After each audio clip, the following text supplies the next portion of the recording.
नमस्कार, मैं नियाज खान और आप देख रहे हैं एनएमएफ न्यूज। केंद्र की मोदी सरकार में यूं तो देश विकास की तरफ लगातार बढ़ रहा है, लेकिन इसमें भी कोई दो राय नहीं कि अपने अपने राज्य में बीजेपी की सरकारें भी बहुत काम कर रही हैं ताकि एक नए भारत का निर्माण हो सके। इसी कड़ी में अगर बात उत्तराखंड की जाए तो ये राज्य तो विकास, रोजगार, शिक्षा, सुरक्षा, स्वास्थ्य हर लिहाज से आगे बढ़ता हुआ नजर आ रहा है। आप सोचिए, अपने 25 साल के छोटे से सफर में इस राज्य ने कई बड़े बड़े राज्यों को कई मायनों में पीछे छोड़ दिया है। अगर आप उत्तराखंड से आते हैं तो आपको जानकर बहुत खुशी होगी कि उत्तराखंड तेजी से पहचान बनाने वाले राज्यों में पहले नंबर पर आया है। नीति आयोग के आंकड़े बताते हैं कि विकास के लक्ष्य की तरफ जिस तेजी से उत्तराखंड आगे बढ़ रहा है, उसने बड़े बड़े राज्यों को भी पीछे छोड़ दिया है। उत्तराखंड के लिए तो ये गर्व की बात है ही, साथ ही बाकी राज्यों के लिए भी मिसाल है। प्रदेश के मुख्यमंत्री पुष्कर सिंह धामी के नेतृत्व में जिस तरह से राज्य आगे बढ़ रहा है, उसे लेकर उनकी हर तरफ तारीफ हो रही है।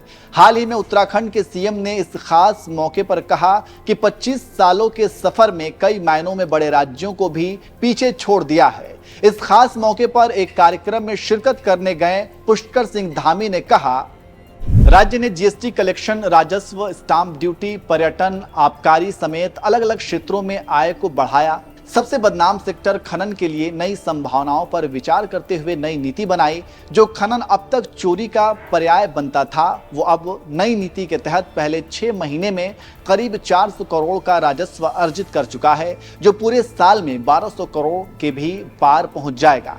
हमारा संकल्प है, सरकार और उद्यमी मिलकर ऐसा वातावरण बनाएंगे जिसमें राज्य के एक भी युवा को काम करने के लिए बाहर नहीं जाना पड़ेगा। 70,000 करोड़ के निवेश पर काम चल रहा है। इस खास मौके पर सीएम धामी ने आगे कहा कि हमें देवभूमि के मूल स्वरूप में बने रहने की तरफ ध्यान देना होगा। इसी के मद्देनजर धर्मांतरण कानून, दंगा रोधी कानून, समान नागरिक संहिता आदि की तरफ कदम बढ़ाया गया। नकल विरोधी कानून पूरे देश के लिए मॉडल बन रहा है। वहीं अब प्रदेश के विकास के लिए जमीन की जरूरत के अनुसार सभी हितधारकों के सुझावों पर अमल करते हुए सशक्त भू कानून बनाया जाएगा। सीएम पुष्कर सिंह धामी ने एक पोस्ट करते हुए अपने सोशल मीडिया अकाउंट्स पर लिखा, हमारी सरकार प्रदेश में स्वास्थ्य सेवाओं को सुदृढ़ और व्यापक बनाने की दिशा में तेजी से कार्यरत है।